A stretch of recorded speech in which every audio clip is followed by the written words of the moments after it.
Bab 621 Alam Abadi dan Pengadilan Surgawi. Suara mendesing memekakkan telinga memenuhi udara.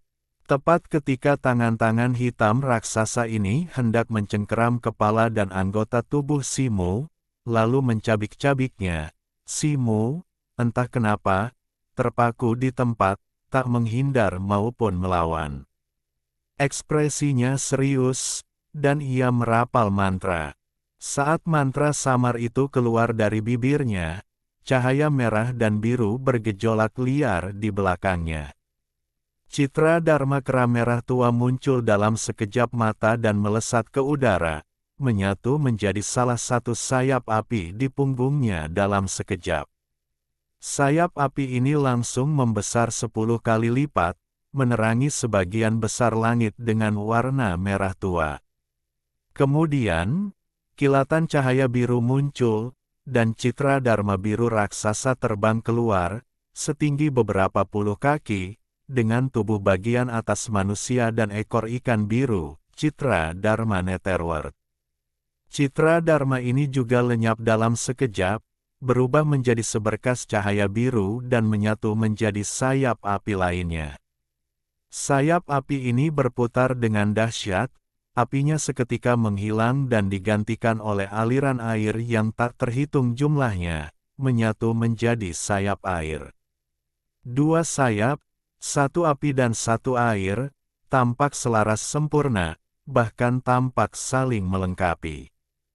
Tepat ketika tangan hitam raksasa yang menutupi langit hendak menyentuh Simu, sayapnya terbentang, api dan uap air menyebar hingga puluhan kaki.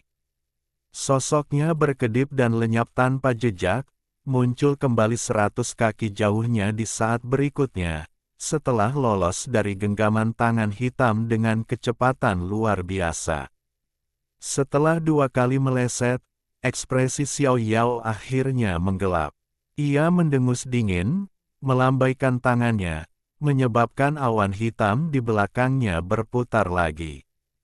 Saat berikutnya, aliran kabut hitam beterbangan, berubah menjadi pedang cahaya hitam yang tak terhitung jumlahnya yang melesat keluar, menyatu menjadi semburan gelap yang melesat ke arah Simu, memancarkan suara siulan yang keras. Alih-alih mundur, Simu maju, sayap api dan airnya terbentang, sosoknya berubah menjadi serangkaian bayangan, berkelebat dan tak menentu saat ia menerjang maju. Meskipun pedang cahaya hitam itu banyak, mereka sama sekali tidak bisa mengenainya. Dalam sekejap, Simu muncul di atas Xiao Yao bagaikan hantu. Lengannya, yang tergambar jelas dalam warna hitam dan putih, sedikit kabur sebelum rentetan bayangan tinju hitam dan putih yang pekat muncul, menghujani Xiao Yao bagai badai. Boom! Kehampaan bergetar, retakan merobek udara kemanapun tinju itu lewat. Xiao Yao membentuk segel tangan, cahaya hitam berkelebat di hadapannya, mengembun menjadi perisai raksasa yang diselimuti kabut hitam, menangkis serangan itu. Serangkaian ledakan terdengar, cahaya hitam dan putih meletus dari permukaan perisai raksasa itu, dan tak lama kemudian serangkaian suara nyaring terdengar. Kabut hitam itu menipis, dan tampak seperti akan hancur. Nak, jangan terlalu sombong. Xiao Yao memanfaatkan kesempatan itu untuk mundur, merapal mantra. Dengan lambaian tangannya, sebuah lonceng hitam terbang dari tubuhnya. Ia menunjuk, dan seberkas cahaya hitam terbang dari tangannya, menyatu dengan lonceng itu. Lonceng hitam itu dengan cepat mengembang beberapa kali lipat ukuran aslinya, permukaannya dihiasi dengan pola-pola emas rumit yang tak terhitung jumlahnya. Asteris ding-aling, ding-aling. Lonceng hitam itu berputar cepat, pola-pola emasnya mengembang dan menyusut, memancarkan serangkaian suara yang tajam. Suaranya tidak keras, tetapi memiliki kekuatan aneh yang memikat pendengar. Tatapan bingung muncul di mata Simu, dan sosoknya yang berkedip melambat. Mata Xiao Yao berkilat dengan senyum puas. Ia tiba-tiba melambaikan tangannya, dan beberapa bola api hitam terbang dari telapak tangannya, meledak di udara. Awan kabut hitam yang besar mengembun menjadi tombak api. Hitam legam, menusuk ke arah dada Simu. Tombak hitam itu melesat dan mencapai dada Simu. Raut kesakitan muncul di wajah Simu, tubuhnya gemetar, dan matanya kembali jernih. Akal sehatnya baru saja kembali ketika tombak hitam itu sudah ada di hadapannya. Ekspresinya berubah drastis. Ia menggertakkan gigi, melambaikan tangannya, dan semburan cahaya putih muncul di telapak tangannya. Detik berikutnya, dengan bunyi, "Wus," tombak hitam itu menembus tubuhnya. Senyum sinis muncul di wajah Xiao Yao, tetapi sesaat kemudian, senyumnya membeku. Kilatan cahaya putih muncul di tubuh Simu yang telah tertusuk tombak hitam, dan bulu putih panjang mulai muncul di permukaannya, berubah menjadi hantu kera putih. Boom!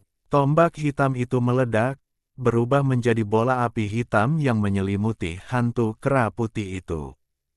Pengganti, gumam Xiao Yao. Detik berikutnya, ekspresinya berubah drastis, dan tubuhnya bersinar dengan cahaya hitam saat ia bergerak ke samping. Sebuah bayangan tongkat putih tiba-tiba muncul di belakangnya, membesar hingga hampir 100 kaki, permukaannya dipenuhi rune, sebelum menghantam, tetapi meleset, hanya mengenai bayangan tubuh Xiao Yao. Dengan bunyi, bang, kekosongan di bawah bayangan tongkat putih itu hancur total. Beberapa retakan besar muncul, dan kekuatan spasial bergejolak dan bergetar, menyebabkan kekosongan di sekitarnya bergetar hebat. Sosok Xiao Yao berkedip, muncul 100 kaki jauhnya, dengan beberapa butir keringat dingin di wajahnya. "Sepertinya aku benar-benar meremehkanmu." Xiao Yao menatap Simu, amarahnya lenyap, hanya menyisakan ekspresi serius. Jelas, ia kini menganggap Simu sebagai musuh yang layak mendapatkan perhatian seriusnya.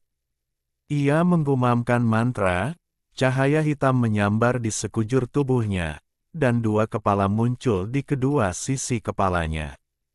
Pada saat yang sama, 4 lengan hitam legam tumbuh dari tubuhnya, dan energi iblis yang memancar darinya tiba-tiba meningkat beberapa kali lipat. Wajah Simu muram. Ia telah menggunakan semua jurus yang ada, bahkan rambut monyet penyelamat nyawanya, tetapi ia masih belum bisa melukai lawannya sedikit pun. Terlebih lagi, dilihat dari situasi saat ini, lawannya bahkan belum menggunakan kekuatan penuhnya. Iblis hitam tingkat surgawi dapat mengolah 2 kepala dan 4 lengan, sementara iblis hitam tingkat suci dapat mengolah 3 kepala dan 6 lengan. Meskipun iblis hitam biasanya muncul dalam wujud manusia, begitu mereka menampakkan wujud aslinya, kekuatan mereka dapat langsung meningkat beberapa kali lipat. Pada saat ini, tubuhnya gemetar, secercah kegembiraan terpancar di matanya, tetapi segera tersamarkan. Pada saat ini, Xiao Yao juga berhenti merapal mantranya.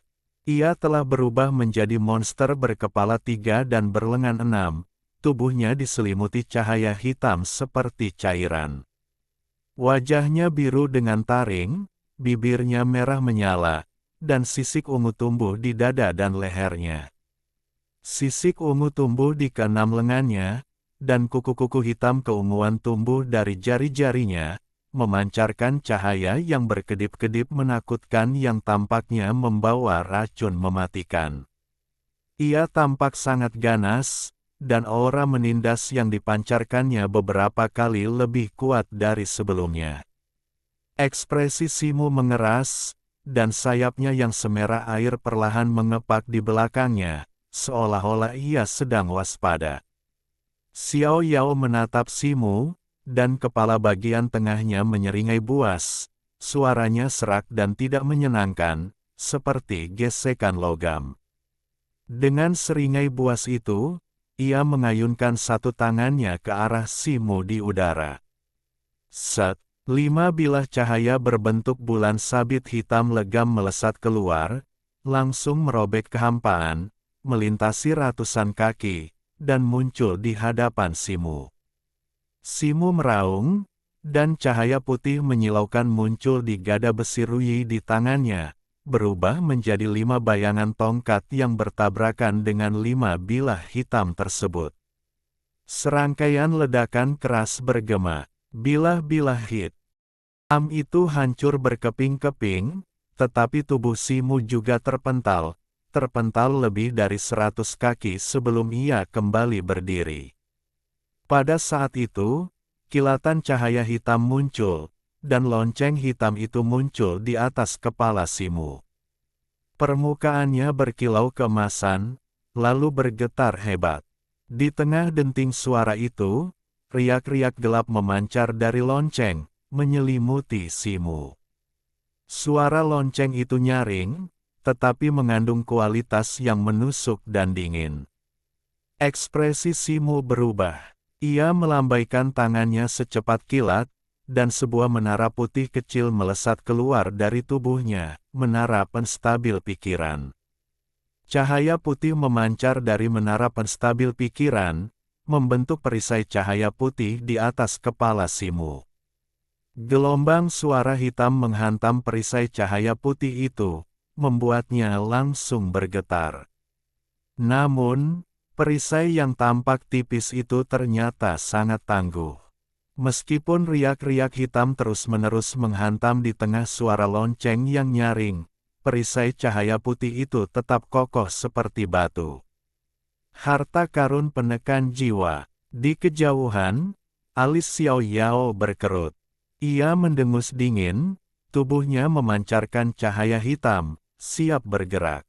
Pada saat itu, kekosongan di belakangnya berkelebat, tiba-tiba retak terbuka dan memuntahkan untaian cahaya putih besar yang melilit kepala Xiao Yao. Ekspresi Xiao Yao membeku, sedikit kebingungan terpancar di matanya.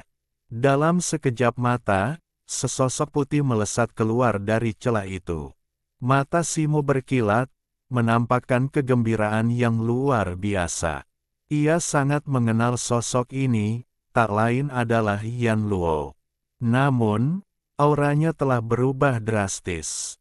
Ia mengenakan zirah putih, memegang tombak putih yang memancarkan cahaya putih suci yang sangat pekat, dengan busur listrik putih yang berputar-putar di dalamnya. Jika bukan karena jejak aura kematian yang masih tersisa, ia akan benar-benar menyerupai Dewi Perang wanita dari surga. Ia kini memancarkan aura agung, jelas telah mencapai puncak alam surgawi, hanya sehelai rambut dari alam suci. Tombak putih itu berkelebat, berubah menjadi bayangan tombak kabur, menusuk dada belakang Xiao Yao dengan kecepatan kilat, keluar dari bagian depan tubuhnya. Pup. Xiao Yao memuntahkan seteguk darah dari kepala bagian tengahnya, tetapi matanya yang kabur tiba-tiba jernih. Tubuhnya tiba-tiba meledak, berubah menjadi kabut hitam kental yang berterbangan dari tombak putih dan, seolah berteleportasi, dengan cepat berpindah ke kejauhan. Mata Yan Luo terbelalak kaget. Lebih dari 200 kaki jauhnya, kabut hitam kental itu bergolak dan bergelora, dan dalam sekejap mata, kabut itu berubah menjadi tubuh Xiao Yao yang berkepala 3 dan berlengan 6.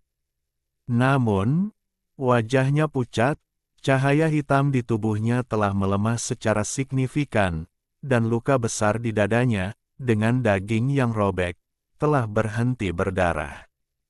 Aura ini, kau dari alam abadi.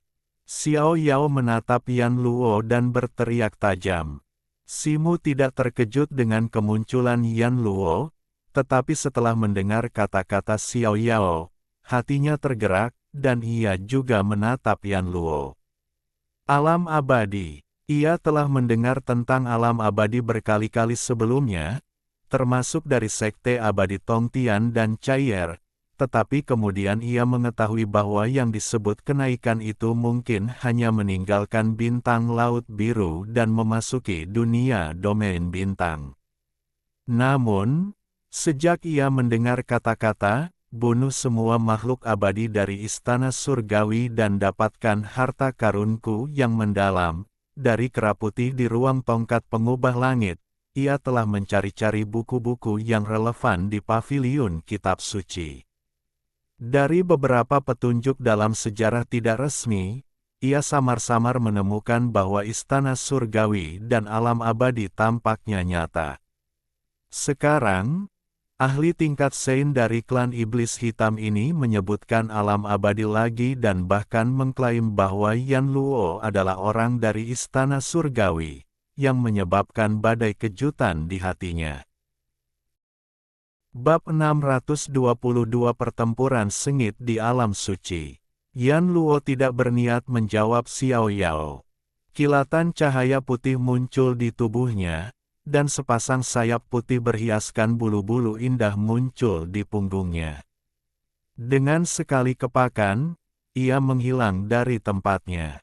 Detik berikutnya, ia muncul di atas Xiao Yao, tombak putihnya bergetar di tangannya. Suara dengungan meletus saat bayangan tombak padat yang tak terhitung jumlahnya terbelah menjadi bayangan-bayangan itu, masing-masing berkilauan dengan cahaya perak samar dan kilau dingin, menghujani Xiao Yao. 6 mata Xiao Yao menyala merah, dan ia tidak menghindar. Ia meraih udara dengan keenam lengannya, dan sebuah senjata muncul di masing-masing tangan, kapak, pedang, tombak, dan palu. Permukaannya ditutupi dengan rune magis, dan energi magis mereka berputar di sekitarnya, dengan jelas menunjukkan bahwa semuanya adalah harta magis bermutu tinggi. Dengan ayunan keenam lengannya, keenam harta magis itu menari liar, memunculkan bayangan-bayangan yang luas dan padat yang berbenturan dengan bayangan tombak putih yang mendekat. Ledakan, gemuruh guntur yang terus-menerus, bagaikan badai dahsyat, bahkan lebih dahsyat daripada kilat di langit. Cahaya hitam putih menerangi hampir separuh langit. Kehampaan di sekitarnya bergetar hebat, dan celah spasial terbuka lalu tertutup dengan cepat, tetapi baik Yan Luo maupun Xiao Yao tidak memperdulikannya. Dalam hal kultivasi, Xiao Yao memiliki keunggulan mutlak. Meskipun Yan Luo masih selangkah lagi dari peringkat suci, langkah ini sangat berpengaruh dalam hal memobilisasi energi langit dan bumi serta melepaskan kekuatan seni bela diri. Namun, Xiao Yao baru saja disergap oleh Yan Luo dan menderita luka parah, dan cahaya putih dari teknik Yan Luo condong ke atribut yang ekstrim, yang cukup efektif melawan energi iblis Xiao Yao. Dengan demikian, setelah pertarungan singkat, keduanya tampak berimbang, dengan Yan Luo bahkan sedikit lebih unggul. Sesaat kemudian, Xiao Yao mendorong dengan kakinya, dan tubuhnya melesat mundur dengan kecepatan luar biasa, memperlebar jarak antara dirinya dan Yan Luo. Bersamaan dengan itu, ia meraung, keenam lengannya bergetar, dan 6 harta magis bersinar terang dengan cahaya hitam, yang kemudian ia ayunkan dengan ganas. Boom! 6 pelangi hitam, masing-masing sepanjang 20 atau 30 kaki dan setebal tong air, melesat keluar dan menebas ke arah Yan Luo. Melihat ini, Yan Luo membentangkan sayap putihnya dan dengan lincah mundur ke belakang. Pada saat yang sama, busur perak berkedip dan berputar-putar di tombak putih di tangannya, langsung berubah menjadi 6 bunga perak raksasa berdiameter beberapa kaki, yang bertemu dengan 6 pelangi hitam.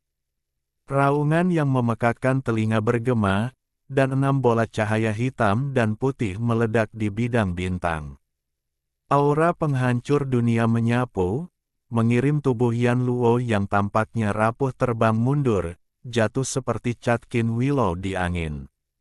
Mata Xiao Yao berkilat dengan ganas, dan ia melambaikan satu tangan, tetapi kemudian alisnya berkerut, dan ia menoleh untuk melihat. Ekspresinya berubah drastis. Ia melihat di kejauhan, Simu memancarkan cahaya hitam dan cahaya putih dari masing-masing tangannya, membentuk perisai cahaya hitam putih yang menjebak harta sihirnya, lonceng suara iblis, di dalamnya. Lonceng iblis bergetar tak henti-hentinya, berusaha melepaskan diri dari penghalang cahaya, tetapi setiap kali menyentuhnya, permukaannya berkilat dan terpental. Ini terjadi beberapa kali, dan lonceng iblis tak mampu melepaskan diri dari penghalang cahaya. Simu seolah merasakan tatapan Xiao Yao, mendongak dan menyeringai padanya.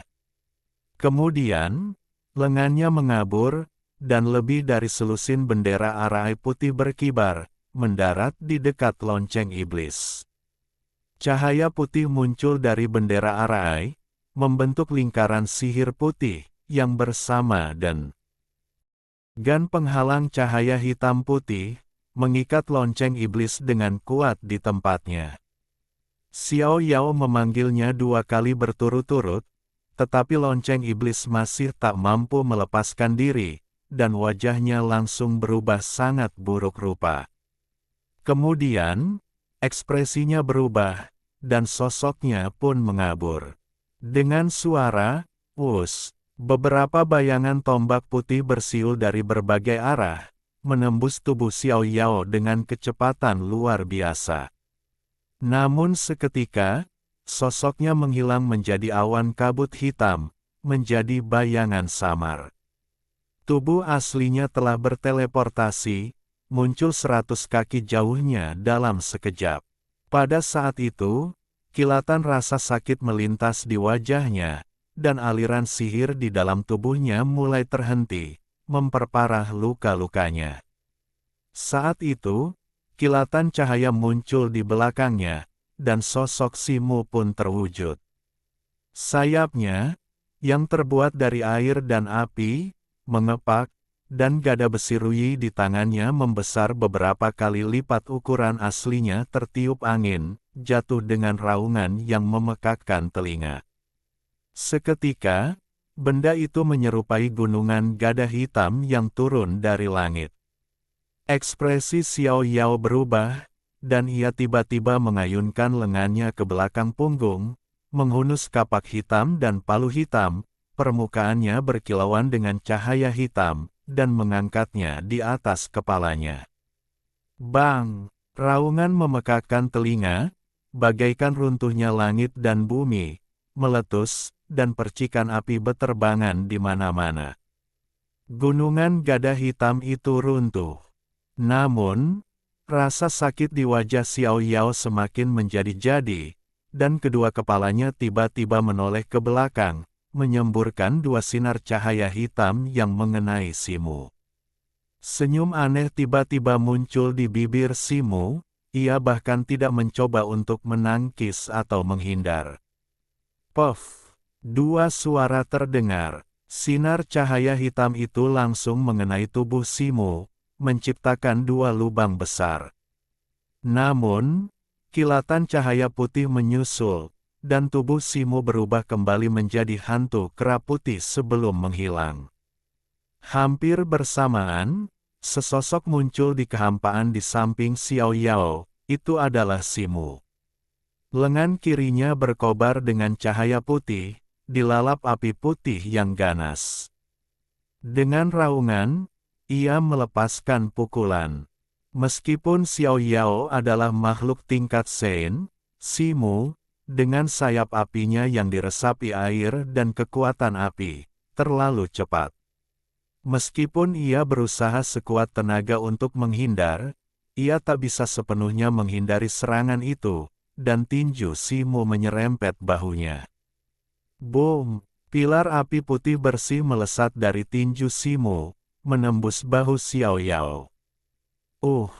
Xiao Yao memuntahkan seteguk darah lagi, tetapi kilatan ganas melintas di matanya. Dengan jentikan lengannya, sebuah sinar hitam melesat keluar, menghantam dada Simu hampir bersamaan.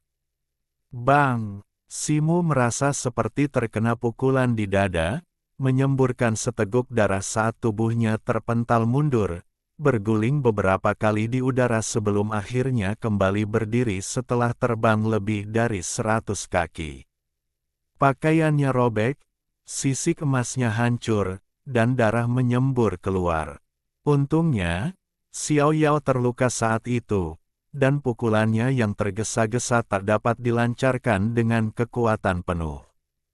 Terlebih lagi, transformasi totem dan pelindung cahayanya menyerap sebagian besar kekuatan, tetapi meskipun begitu, ia masih menderita luka yang cukup parah. Xiao Yao, setelah menjatuhkan Simu, terhuyung dan hampir jatuh. Saat itu, kilatan cahaya putih muncul di belakangnya, dan Yan Luo muncul dalam sekejap. Tombak putih di tangannya tiba-tiba kabur, berubah menjadi 3 bayangan tombak putih yang menusuk ke arahnya. Ketiga bayangan tombak itu, bagaikan 3 ular lincah, menembus pertahanan 6 senjata iblis Xiao Yao, tepat mengenai ruang di antara alis ketiga kepalanya. Dengan 2 dentuman teredam, kedua kepala di kedua sisi Xiao Yao meledak. Saat Xiao Yao mundur dengan cepat, kilatan cahaya hitam muncul di antara alisnya, memperlihatkan tangan hitam yang menghalangi bayangan tombak putih itu. Perwujudan roh primordial. Mata Simu berkilat. Perwujudan roh primordial adalah kemampuan ilahi yang sangat canggih, hanya dapat dicapai dengan jiwa yang sangat kuat dan stabil. Tatapan Yan Luo menajam, dan dengan jentikan lengannya, tombak putih itu bersinar terang, mengirimkan bayangan tombak kabur yang berbenturan langsung dengan tangan hitam itu. Bang! Bayangan tombak putih itu hancur seketika, dan tangan hitam itu bergetar hebat, menarik kembali ke antara alis Xiao Yao.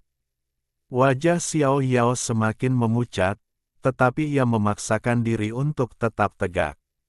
Cahaya hitam berkelap-kelip di sekelilingnya, dan luka di perutnya berkedut, meskipun tidak langsung sembuh, pendarahannya langsung berhenti. Ia meraung, dan serangkaian suara retakan pelan terdengar dari antara alisnya, memperlihatkan mata vertikal berwarna merah darah.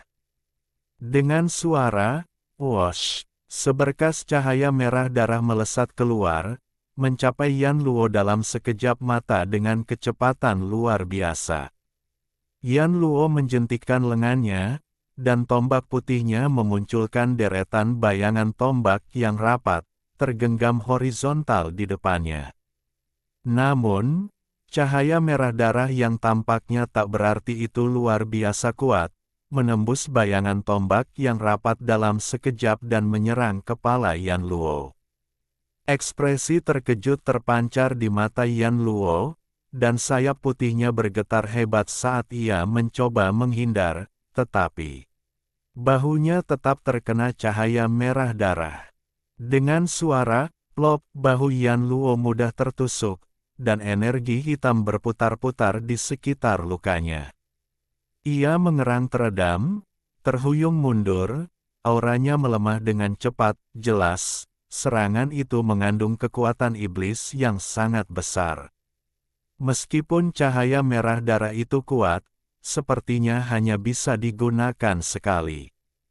Mata vertikal Xiao Yao di dahinya perlahan tertutup. Wajahnya kembali pucat, sama sekali tak berdarah, dan pikiran serta jiwanya bergetar, hampir membuatnya memuntahkan seteguk darah lagi.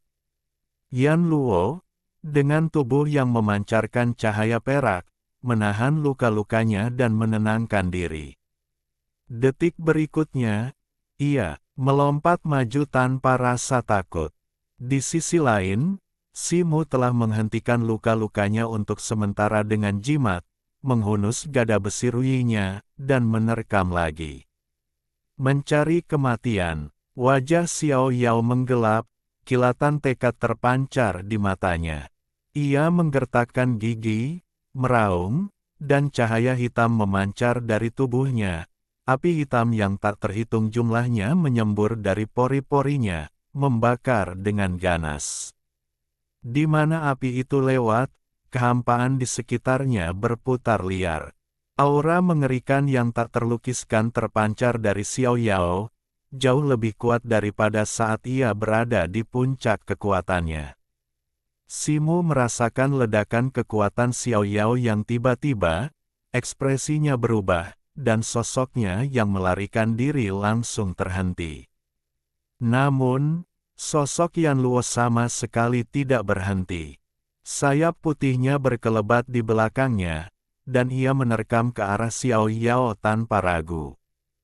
Tunggu, Yan Luo. Ekspresi Simu berubah drastis saat melihat ini, dan ia berteriak kaget. Yan Luo mengabaikan teriakan Simu. Matanya berkilat tajam, dan tombak putih di tangannya tiba-tiba memancarkan cahaya putih yang menyilaukan, seperti matahari putih.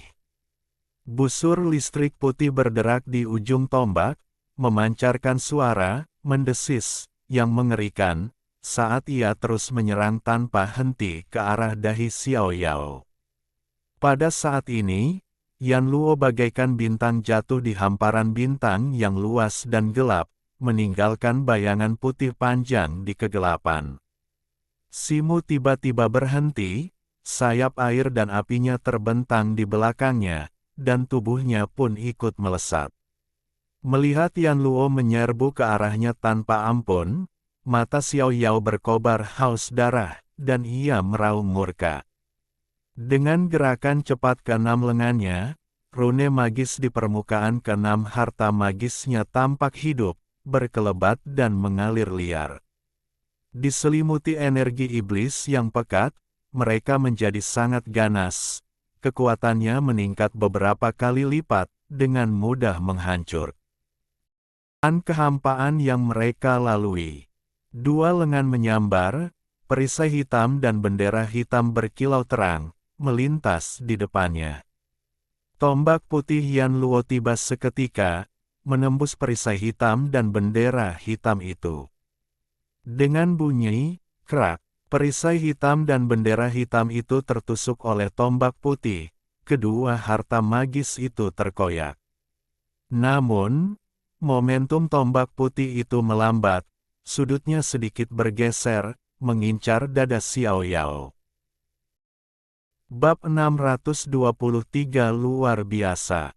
Xiao Yao meraung, melemparkan artefak sihir yang hancur di tangannya, dan dengan ganas meraih tombak putih yang mendekat. Petir putih menyambar tombak itu, dan tangan Xiao Yao mendesis seolah-olah sedang memegang besi panas membara, separuh telapak tangannya hangus hitam, tetapi ia masih menggenggam tombak itu erat-erat.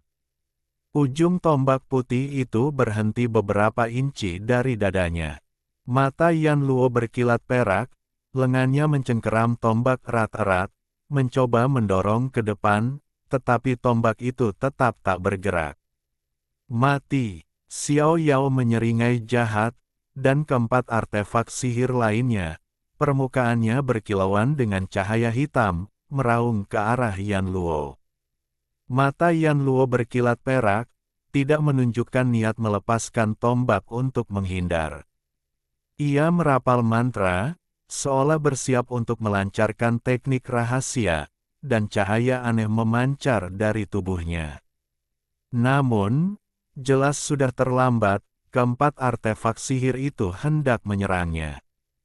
Jika dihantam oleh empat senjata iblis secara bersamaan, bahkan makhluk tingkat Sein pun tak akan lolos tanpa cedera, apalagi Yan Luo, yang hanya berada di puncak alam surgawi. Cepat, menghindar. Di saat kritis, sebuah tongkat hitam raksasa, setebal gunung, melesat entah dari mana, permukaannya diselimuti cahaya hitam putih, dan menghantam keempat senjata iblis tersebut. Dengan beberapa dentuman keras, tongkat hitam itu, yang diperkuat oleh kekuatan teknik mendalam tingkat ketiga dan ukurannya yang besar, membuat keempat senjata iblis itu terlempar keluar jalur, tetapi juga terlempar mundur oleh benturan tersebut. Dua dari empat senjata iblis itu menyerempet tubuh Yan Luo, tetapi sebuah bilah pertempuran hitam dan palu raksasa hitam menghantam perut Yan Luo. Dor! Penghalang cahaya pelindung di sekitar Yan Luo hancur seketika. Kemudian, dengan percikan, kedua senjata iblis itu meraung dengan cahaya hitam, kekuatannya dahsyat, dan beberapa retakan panjang langsung membelah baju zirah putih Yan Luo, darah menyembur keluar. Tubuh Yan Luo bergetar hebat, namun ia tetap berdiri. Auranya langsung melemah lebih dari setengahnya, tetapi mantranya terus berlanjut tanpa henti. Xiao Yao meraung, menatap tajam Simu yang sedang terbang ke arahnya. Dengan jentikan lengannya, keempat harta magis itu berputar lagi, lalu menebas Yan Luo. Jangan coba-coba, Simu sudah berada tak jauh di depan Xiao Yao, dan melihat ini, raut kegilaan muncul di wajahnya. Lengannya bersinar terang dengan cahaya hitam dan putih, lalu sayap air dan apinya kabur, mengubahnya menjadi burung api hitam dan putih, menerjang Xiao Yao dengan kecepatan yang mencengangkan. Melihat ini, tubuh Xiao Yao berkobar dengan cahaya hitam, dan ia menyemburkan seberkas cahaya hitam, yang menyambar dan mendarat di burung api hitam dan putih yang telah diubah Simu. Dengan boom, cahaya hitam dan putih itu meledak, dan cahayanya bergulung dan beriak. Namun, sesosok burung api hitam putih yang agak redup melesat keluar dari kabut hitam dan cahaya yang mengepul, menghantam tubuh Xiao Yao, membuatnya terhuyung dan memperlambat turunnya empat harta ajaib. Namun, cahaya hitam putih di sekitar Simu juga menghilang di bawah pusaran energi iblis di sekitar Xiao Yao, dan tubuhnya langsung terlempar ke belakang. Pada saat itu, Yan Luo, yang tak jauh darinya, tiba-tiba mengangkat kepalanya, melolong panjang, dan tubuhnya memancarkan cahaya putih. Dalam sekejap, tubuhnya menghilang tanpa jejak, berubah menjadi cahaya putih dan menyatu dengan tombak perang putih. Tombak perang putih itu langsung bersinar terang, ukurannya meningkat beberapa kali lipat, dan kilat putih di atasnya tiba-tiba menjadi setebal lengan anak kecil, memancarkan kilat yang sulit dilihat dengan mata telanjang.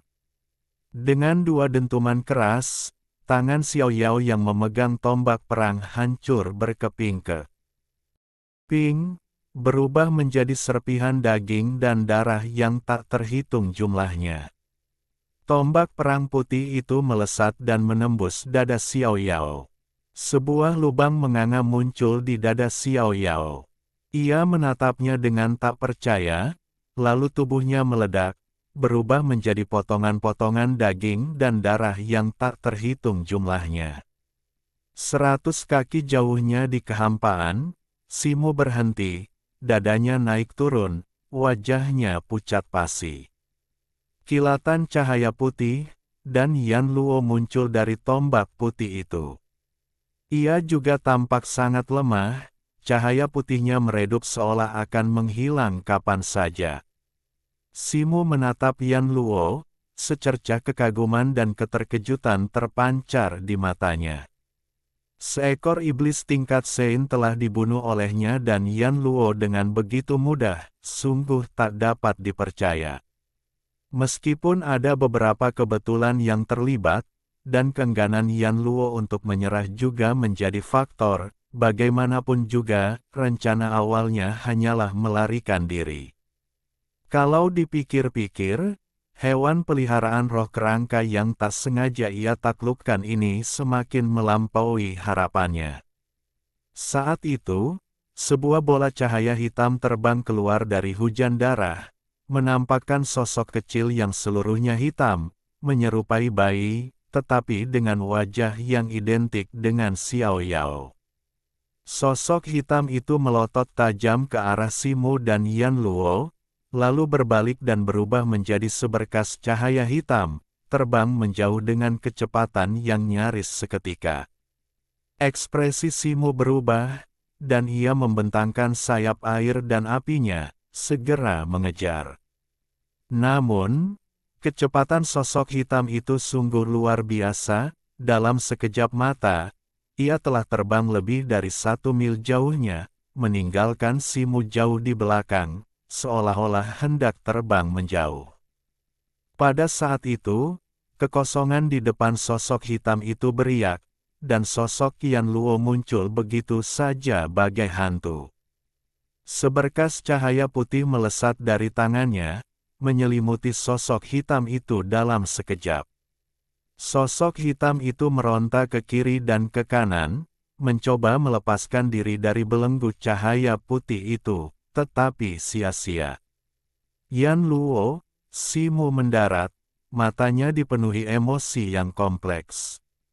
Yan Luo melirik Simo, menjentikkan jarinya, dan seberkas cahaya kristal melesat keluar, menghantam sosok hitam di dalam cahaya putih itu. Dengan bang, sosok hitam kecil itu hancur berkeping-keping, berubah menjadi segerombolan kunang-kunang hitam. Namun, terbungkus cahaya putih, tak satu pun dari mereka berhasil lolos. Mata Yan Luo bersinar terang dengan cahaya keperakan. Ia membuka mulut dan menghirupnya, menyebabkan semua kunang-kunang hitam menyatu menjadi aliran energi hitam, menghilang ke dalam mulut yang lain. Cahaya berkilauan muncul di tubuhnya, dan cahaya putih yang sebelumnya redup bersinar kembali, memberinya aura aneh. Tubuh Yan Luo bergetar, tanpa menatap Simo lagi, ia bergoyang dan diam-diam menyatu ke dalam kehampaan, kembali ke alam necromancer. Yan Luo, Simo terkejut. Ia bermaksud bertanya kepada Yan Luo tentang alam abadi, tetapi Yan Luo telah langsung kembali ke alam necromancer. Ia menggelengkan kepala, melesat ke sekitar mayat Xiao Yao yang hancur, dan tatapannya jatuh pada lengan yang terputus, dengan cincin hitam yang dikenakan di salah satu jarinya. Simo sangat gembira. Ia melambaikan tangannya, memancarkan seberkas cahaya biru yang menyapu cincin itu dan beberapa artefak magis lainnya yang jatuh di dekatnya. Ia lalu mengambil lonceng hitam yang terkurung di sampingnya. Ia mengembuskan napas pelan dan melambaikan tangannya, melepaskan beberapa bola api. Jenazah Xiao Yao terbakar dan dengan cepat berubah menjadi tumpukan abu. Tepat saat ia hendak pergi, tatapannya beralih ke tumpukan abu, tempat cahaya hitam samar memancar dari mereka. Simo mengibaskan lengan bajunya, melepaskan hembusan angin yang menghamburkan abu, menampakkan sepotong tulang hitam, permukaannya diselimuti aura hitam. Benda apa ini? Ia meraihnya dengan jari-jarinya, menarik tulang hitam itu ke arahnya. Tubuh ahli tingkat Sein Xiao Yao telah hancur, namun tulang ini tetap utuh, membuatnya terkejut. Mata Simo berkilat, dan ia segera menyimpannya. Kemudian, mengabaikan luka dan proses pemulihannya, ia mengambil perahu terbang bulu rohnya dan terbang ke kejauhan, menghilang di cakrawala dalam sekejap mata. Lebih dari 1 jam kemudian, ia terbang ke jarak yang tak diketahui ke arah tertentu sebelum mendarat di sebuah benua kecil. Wajahnya agak pucat, ia telah terluka parah dalam pertempuran sebelumnya, dan energi sejatinya telah sangat terkuras. Ia telah mencapai batasnya dan berjuang untuk melanjutkan, ia perlu menemukan tempat untuk memulihkan diri. Simo melihat sekeliling, tak jauh di depan terdapat puncak gunung. Ia terbang, melepaskan beberapa berkas cahaya hitam dari dinding gunung. Dalam beberapa gerakan cepat, ia menggali sebuah gua dan melompat ke dalamnya. Selusin bendera Arai berkibar dari tubuhnya, mendarat di seluruh gua dan menciptakan penghalang pelindung. Simu duduk, mengeluarkan pil penyembuh, lalu memegang dua batu roh kelas atas, tubuhnya bersinar dengan cahaya biru dan merah. 2 hari 2 malam kemudian, ia tiba-tiba membuka matanya, memancarkan dua sinar cahaya yang mengintimidasi. Luka dan energi sejatinya telah pulih sepenuhnya. Selama 2 hari ini, ia tidak lengah, terus-menerus waspada terhadap iblis hitam kuat lainnya yang tiba-tiba mengejarnya. Lagi pula, kematian makhluk tingkat Sein kemungkinan besar akan menyebabkan guncangan hebat di dalam pasukan iblis hitam. Untungnya, ketakutannya tidak terwujud, membuatnya bisa bernapas lega. Ia tidak terburu-buru pergi, melainkan mengeluarkan cincin penyimpanan Xiao Yao. Ia tidak sempat memeriksanya saat bergegas ke tujuannya untuk menyembuhkan diri. Tetapi ia yakin cincin penyimpanan tingkat Sein tidak akan mengecewakan. Saat kesadarannya terbenam ke dalam cincin hitam itu, raut wajah penuh kegembiraan muncul di wajahnya. Setelah sadar kembali, Simu tiba-tiba melambaikan tangannya. Wus! Setumpuk besar benda muncul di tanah. Hampir setengahnya adalah kristal hitam, seukuran batu roh kelas atas. Simu telah lama berada di garis depan dan tahu bahwa kristal hitam ini adalah kristal iblis, mengandung energi iblis murni, yang setara dengan batu roh bagi ras iblis hitam. Dilihat dari ukuran dan warna kristal-kristal ini, semuanya adalah kristal iblis kelas atas, harta tak ternilai bagi mereka yang mengembangkan teknik iblis. Ada juga beberapa material iblis langka, yang semuanya tampak sangat berharga. Selain benda-benda iblis ini, ada juga banyak material spiritual dari 5 elemen, pil, dan bahkan 2 senjata ajaib. Salah satunya adalah pedang terbang Qian, panjangnya hanya sekitar 30 cm, dengan penampilan kuno, tetapi memancarkan cahaya Qian. Meskipun tidak diaktifkan oleh energi sejati, pedang itu masih memancarkan aura pedang Qian yang samar. Yang lainnya adalah spanduk biru kecil, dikelilingi oleh cahaya biru, dengan pola bunga es biru di atasnya. Kedua artefak magis tersebut memancarkan fluktuasi energi spiritual yang sangat kuat, yang jelas menunjukkan kualitasnya yang luar biasa. Kemungkinan besar Xiao Yao telah membunuh seorang seniman bela diri atau penyihir tingkat tinggi dari aliansi dan merebutnya. Wajah Simu dipenuhi rasa lega yang meluap-luap. Ia sangat membutuhkan artefak magis setelah mencapai alam surgawi. Artefak magis yang dimiliki Xiao Yao berada di luar tingkat kultivasinya saat ini untuk disempurnakan, tetapi kedua artefak ini berkualitas tinggi.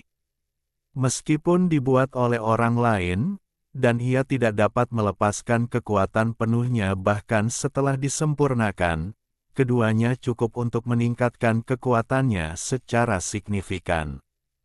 Terutama panji biru kecil, artefak atribut air, yang sangat cocok dengan teknik Ming Sui. Ia melambaikan tangannya, memancarkan cahaya biru yang menyapu pedang terbang Qian dan panji biru tersebut. Dengan kilatan cahaya, kedua artefak tersebut diserap ke dalam tubuhnya, muncul di lautan spiritualnya. Di dalam lautan spiritualnya, inti emas hitam dan putih memancarkan cahaya terang, menyelimuti kedua artefak tersebut dan mulai menyempurnakannya secara perlahan. Bab 624 Inkarnasi. Dari dua harta magis itu, spanduk biru tiba-tiba berkilat, memperlihatkan lapisan cahaya hitam yang menghalangi energi sejati Simu, aura iblis. Mungkinkah iblis tingkat Sein telah memasang semacam batasan? Gumam Simu, sebuah pikiran melintas di benaknya.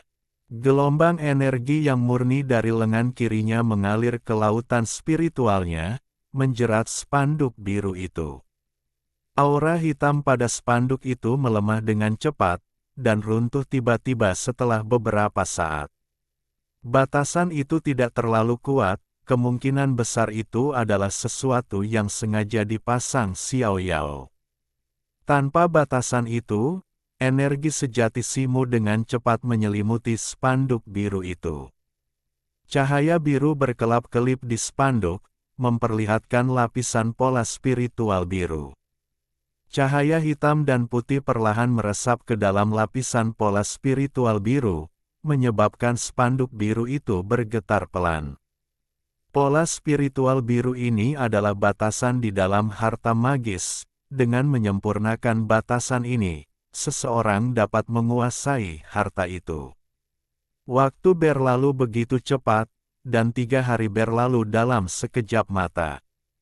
Di dalam lautan spiritual, pola spiritual pada spanduk biru kecil telah disempurnakan sebagian, berenang riang bak ikan hidup. Simu membuka matanya dan berhenti menyempurnakan. Ia membuka mulutnya, dan spanduk biru kecil itu pun menyembur keluar, melayang di depannya.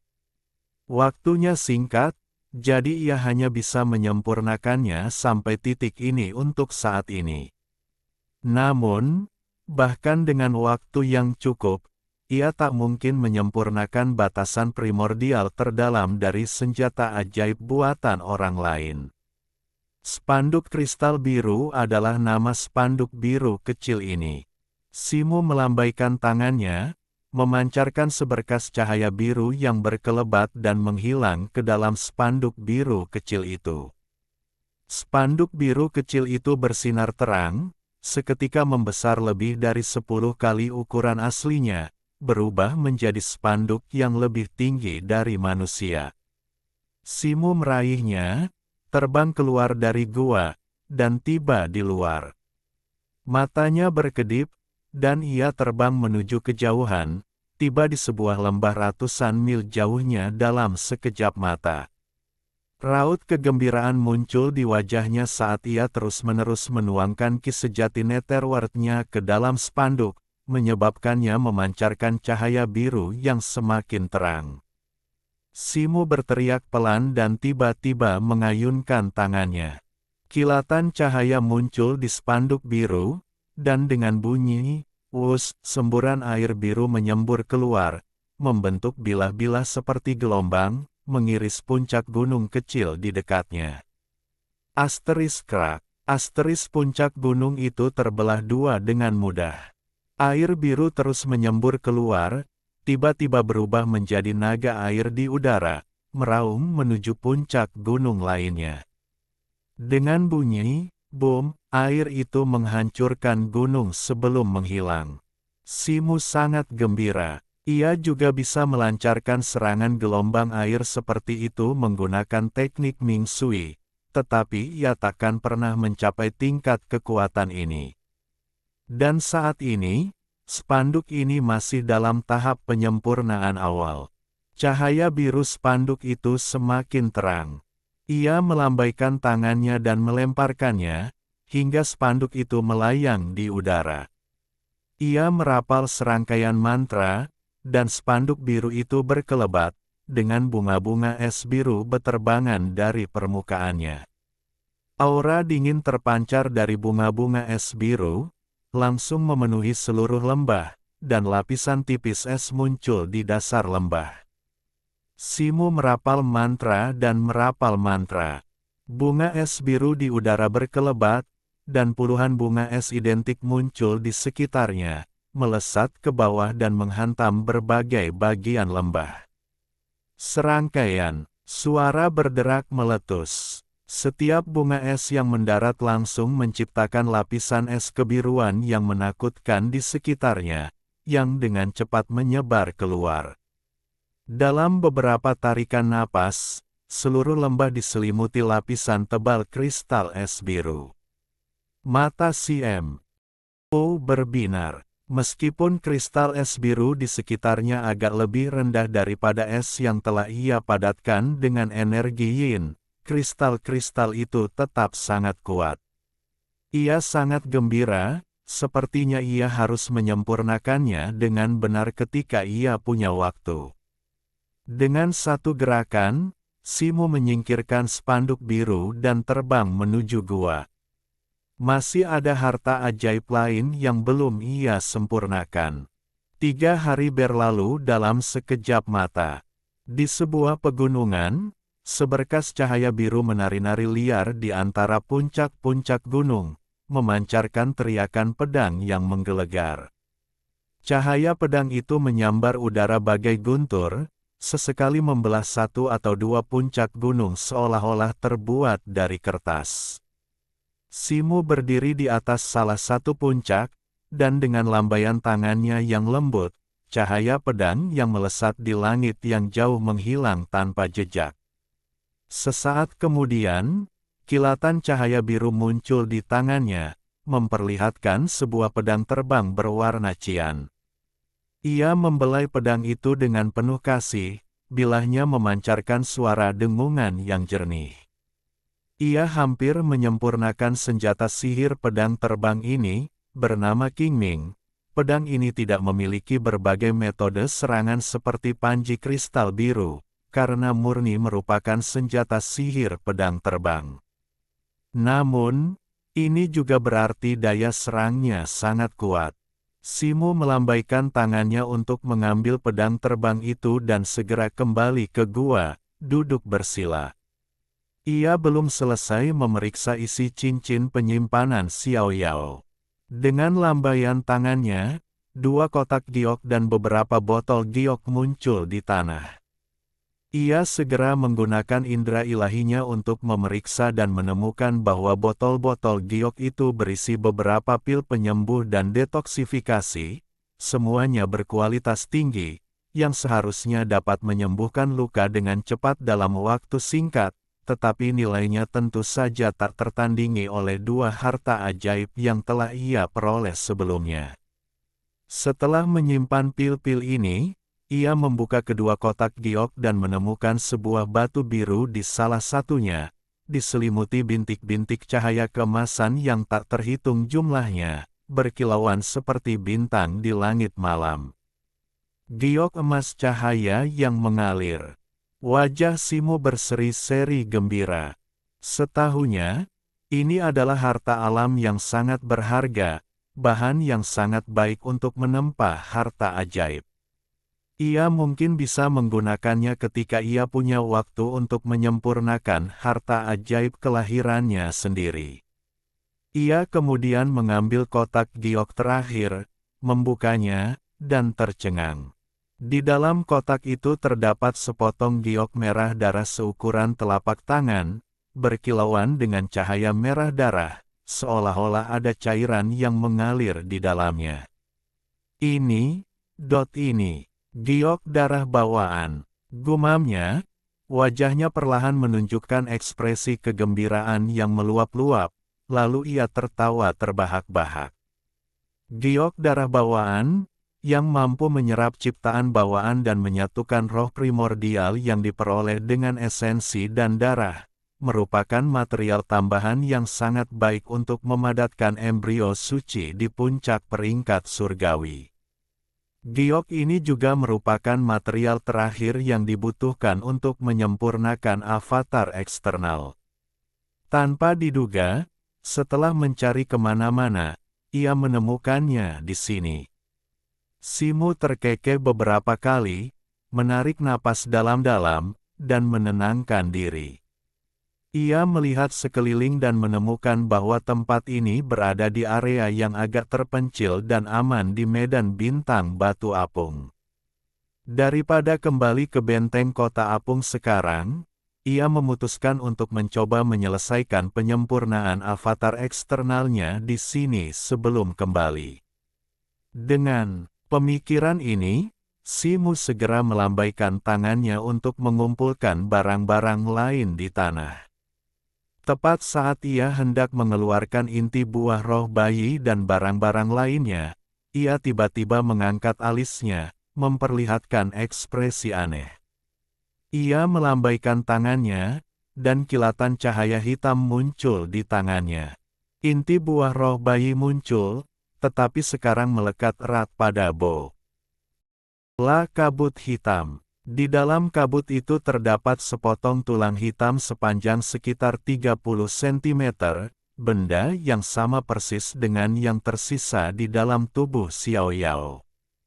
Buah roh bayi memancarkan daya hisap, menyebabkan gumpalan energi hitam beterbangan keluar dari tulang-tulang hitam itu dan tertelan oleh inti buah.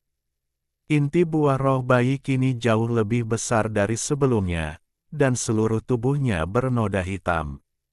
Simu mengerutkan kening dan segera memisahkan kedua benda itu. Tepat saat Simu mengeluarkan tulang dari inti buah roh bayi, tulang itu bergetar beberapa kali dan mengeluarkan suara seperti tangisan bayi.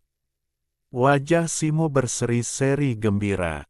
Spiritualitas inti itu telah meningkat pesat dibandingkan sebelumnya, tetapi ia bertanya-tanya apakah menyerap energi iblis akan berdampak buruk pada bentuk aslinya. Ia menyelidiki inti itu dengan indera ilahinya dan memeriksanya dengan saksama. Melihat bahwa inti itu tidak rusak karena menyerap energi iblis, ia menghela napas lega. Simu melambaikan tangannya dan memancarkan cahaya biru, menyelimuti inti buah roh bayi, yang kemudian berhenti menangis. Ia kemudian menyingkirkan tulang hitam Xiao Yao, dan meletakkan kayu akik, ramuan abadi Yaoshan, buah darani berduri ungu, dan giok darah bawaan di depannya. Ia memejamkan mata dan dengan saksama merenungkan metode untuk memurnikan avatar eksternal dalam pikirannya.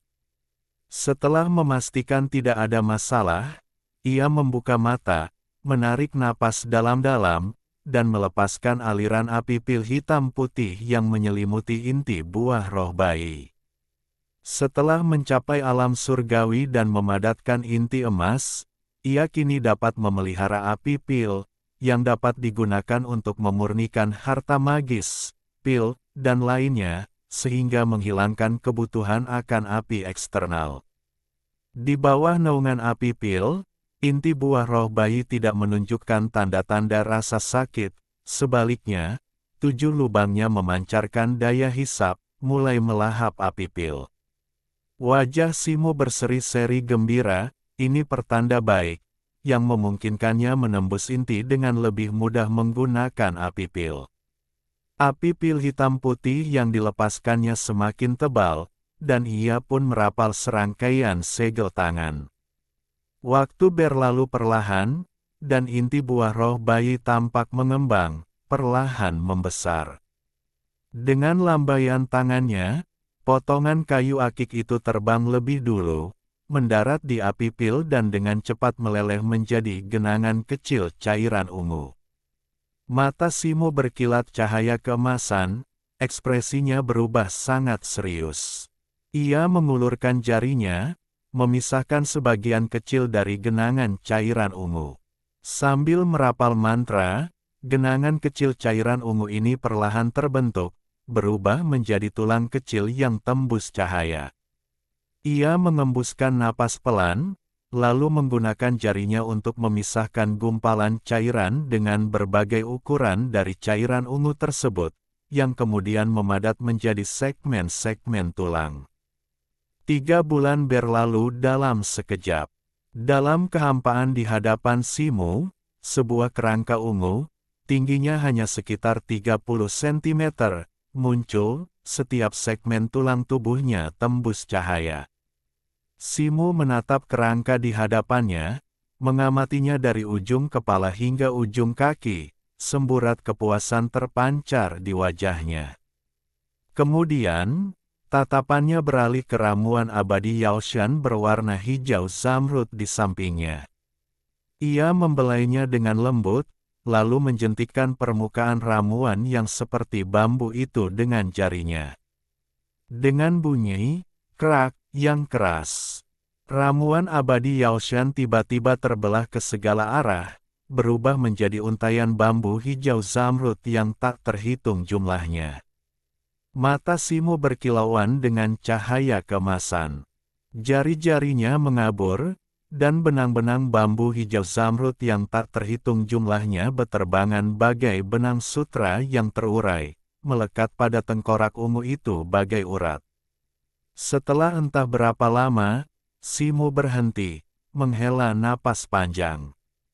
Permukaan tengkorak ungu itu kini sepenuhnya diselimuti oleh benang-benang hijau zamrud yang padat dan halus, menyerupai meridian tubuh manusia. Simo melirik inti buah roh bayi, lalu dengan jentikan tangannya, inti itu terbang ke dada kiri tengkorak, dekat jantung. Dengan beberapa suara, puff, benang-benang hijau zamrud yang padat itu terhubung dengan inti buah roh bayi, yang mengeluarkan suara jeritan dan mulai bergetar. Bab 625 Terbakar Amarah. Waktu berlalu dengan lambat, dan beberapa bulan berlalu dalam sekejap mata. Di dalam gua, tangan Simo bergerak tanpa lelah, mulutnya terus-menerus menyemburkan api alkimia. Wajahnya agak pucat, dahinya dipenuhi butiran keringat yang besar, dan pakaiannya basah kuyup. Selama waktu ini, ia telah menyemburkan api alkimia hampir siang dan malam untuk menempa avatarnya. Bahkan dengan tingkat kultivasinya, ia merasa sulit untuk mengimbangi, tetapi untungnya, proses pemurniannya hampir berakhir. Di dalam api alkimia, sebuah figur mini, seukuran kepalan tangan, samar-samar terlihat, meringkuk seperti bola.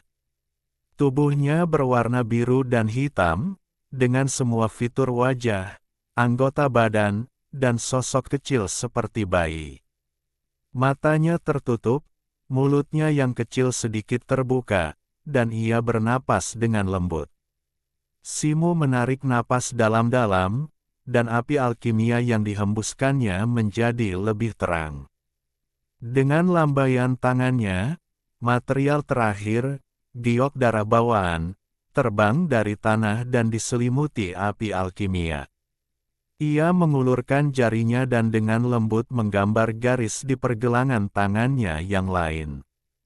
Setelah kilatan cahaya biru, sebuah luka tipis muncul di pergelangan tangannya, dan beberapa tetes esensi darah mengalir keluar. Sebelum jatuh, Simo meniup, dan tetesan darah esensi itu langsung menghilang ke dalam giok darah bawaan. Suara mendesis lembut pun terdengar.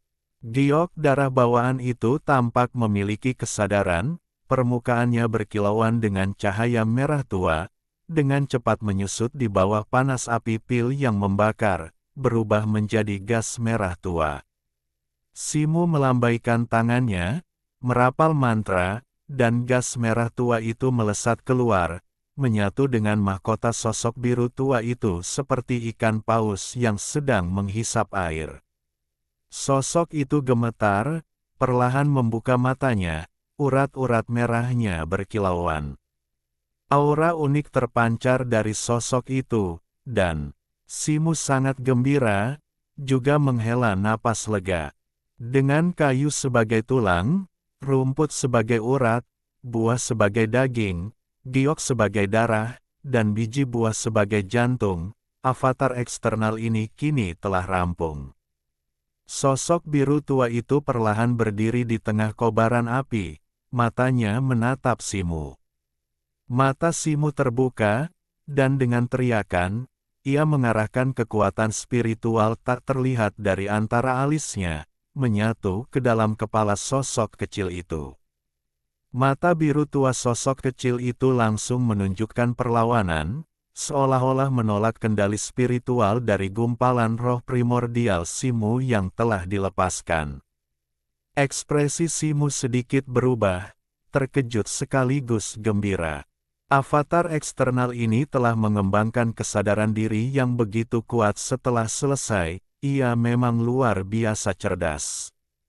Ia melambaikan tangannya dengan cepat, merapal mantra ke dalam tubuh sosok kecil itu.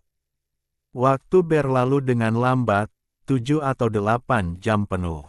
Kesadaran diri bayi itu ditekan hingga batasnya, tetapi sisa-sisa spiritualitas terakhir dengan keras kepala bertahan, menolak untuk ditembus oleh upaya Simu yang berulang kali.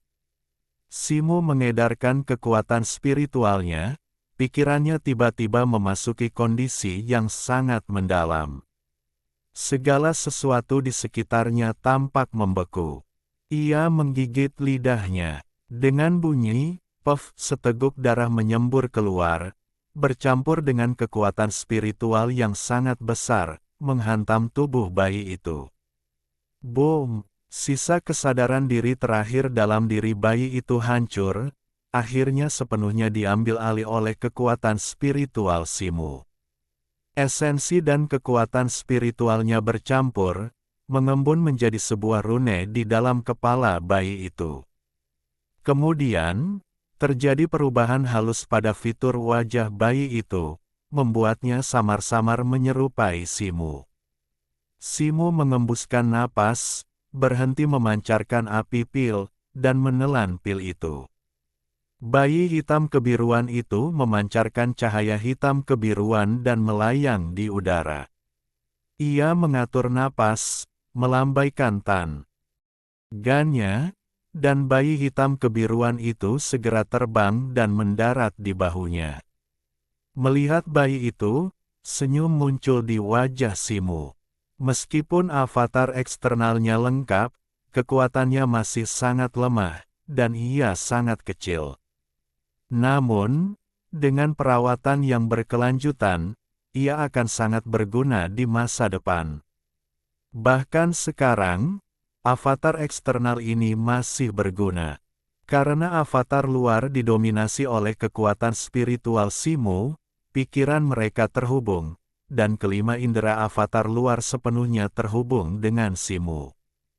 Perasaan ini sangat mirip dengan Cair saat itu, hanya saja Cair hanya berbagi penglihatan, sementara avatar menghubungkan kelima inderanya. Perasaan ini sangat misterius, seolah-olah ia telah berganti tubuh. Simu memejamkan mata dan mengamati avatar ini dengan saksama. Ekspresinya sedikit berubah. Ada pusaran energi di dalam avatar, berputar cepat dan perlahan melahap energi spiritual langit dan bumi di sekitarnya. Selain energi spiritual langit dan bumi, avatar juga melahap energi iblis di udara. Karena lautan bintang batu apung dekat dengan jalur spasial yang menghubungkan ke domain bintang iblis hitam, ada energi iblis samar di udara. Energi iblis. Simu membuka matanya sedikit berkedip, dan melihat tulang hitam yang diletakkan di sampingnya. Ia merenung sejenak, mengambil tulang hitam itu, dan dengan pikiran, avatar itu terbang dan mendarat di tulang hitam itu. Senyum muncul di wajah avatar itu, dan ia terkekeh, tampak sangat bersemangat. Ia membuka mulut kecilnya dan memancarkan daya hisap. Aliran energi hitam segera keluar dari tulang-tulang hitam, semuanya memasuki tubuh bayi dan menyatu dengan pusaran energi internalnya. Tubuh bayi hitam kebiruan itu berangsur-angsur menghitam, ukurannya perlahan bertambah, dan kecepatannya menyerap energi iblis pun meningkat. Seiring semakin banyak energi hitam melonjak dari tulang-tulang hitam dan memasuki avatar luar. Kekuatan avatar luar itu meningkat pesat, dengan cepat mencapai alam perolehan. Alam perolehan pertengahan, alam perolehan akhir. Alam bawaan awal, alam bawaan pertengahan, kerak, Tulang-tulang hitam itu tiba-tiba hancur, berubah menjadi aliran kunang-kunang hitam, yang dilahap habis oleh avatar luar. Setelah melahap tulang-tulang hitam itu, avatar luar itu tumbuh hingga hampir 60 cm, memancarkan semburan cahaya hitam dan energi iblis. Auranya mencapai alam bawaan akhir. Namun, pada saat ini, avatar eksternal tersebut tampaknya kesulitan menyerap energi spiritual lain karena terlalu banyak menyerap energi iblis, dan pusaran energi internalnya hampir seluruhnya merupakan pusaran iblis. Menatap avatar eksternal di hadapannya, mata Simu dipenuhi kegembiraan. Tergantung pada objek spiritual langit dan bumi yang mereka huni, terdapat berbagai metode sepanjang sejarah untuk memurnikan avatar eksternal, beberapa ortodoks dan yang lainnya non-ortodoks. Metode yang ia gunakan, meskipun tidak yakin kategorinya, pasti memiliki hubungan dengan ras iblis. Baru saja menyelesaikan pemurniannya, avatar tersebut telah melahap tulang yang dipenuhi energi iblis. Kekuatannya meroket ke tahap akhir alam bawaan. Dengan penyerapan energi iblis yang berkelanjutan, kekuatannya niscaya akan meningkat lebih lanjut, segera menjadi aset yang signifikan. 3 hari kemudian, Simu memulihkan energi sejati yang dihabiskan untuk memurnikan avatar eksternalnya dan pergi menuju benteng kota terapung setelah menentukan tujuannya. Ia menyimpan avatar eksternalnya untuk sementara di dalam kantong binatang rohnya. Lagi pula, avatar ini memiliki atribut iblis, dan jika aliansi melihatnya, kemungkinan besar akan menimbulkan masalah besar. Jarak ke benteng kota terapung terlalu jauh, dan lautan bintang batu terapung penuh dengan bahaya. Bahkan dengan bantuan perahu terbang bulu roh, Simu membutuhkan waktu lebih dari setengah bulan untuk kembali ke benteng kota terapung, berjalan dengan santai. Melihat benteng besar di hadapannya, Simu merasakan deja vu, dan kecemasannya akhirnya sedikit mereda. Namun, mengingat bagaimana ia telah diperalat, dengan hampir 400 anak buahnya terbunuh, dan kesulitan yang ia tanggung setelahnya, hampir mati di tangan iblis tingkat Sein, amarahnya memuncak. Ia mendengus dingin, menggunakan tokennya untuk memasuki benteng, lalu langsung menuju aula utama di kota tempat tetua Molinyu biasanya menangani urusan. Ia ingin bertanya kepada tetua yang tinggal di sana, yang dipilih oleh 3 tanah suci, bagaimana ia akan menjelaskan kata-kata dan tindakannya sebelumnya. 2 murid bersirah perak menjaga aula, dan samar-samar suara percakapan terdengar dari dalam. "Tuan-tuan, apakah tetua Mo ada di dalam?" Simu bertanya kepada kedua murid itu. "Salam, kakak senior. Tetua Mo sedang membahas hal-hal penting di dalam." Kedua pria itu, yang baru mencapai tingkat bumi, segera angkat bicara setelah melihat Simu sebagai kapten. Simu mengangguk dan melangkah maju untuk masuk. "Kakak senior, tetua Mo sedang membahas hal-hal penting. Sebaiknya kau tunggu sampai dia selesai sebelum masuk, agar tidak menyinggung perasaannya," salah satu murid penjaga segera berkata. Simu mengerutkan kening dan berhenti. Dengan siapa tetua Mo berdiskusi, dan apa yang sedang dibicarakannya? Ia terdiam sejenak sebelum bertanya. Lebih dari setengah tahun yang lalu, pasukan aliansi secara telak mengalahkan benteng klan iblis hitam nomor 8 dan 10, meraih kemenangan besar. Saat ini ia sedang mendiskusikan imbalan untuk pertempuran ini dengan beberapa kapten yang telah berjasa, kata murid penjaga lainnya sambil tersenyum. Mendengar ini, Simu semakin marah. Dengan jentikan lengan bajunya, ia menciptakan hembusan angin yang mendorong kedua murid penjaga itu ke samping, lalu melangkah masuk. Kedua murid penjaga merasa pusing dan, tepat saat mereka kembali berdiri, murid pertama berbalik dan melihat Simu. Ia hendak berbicara ketika murid lainnya segera menutup mulutnya. Di dalam aula utama, Mo Linyu duduk di kursi utama, diapit oleh beberapa tetua tingkat suci, dengan 70 atau 80 orang berdiri di bawah.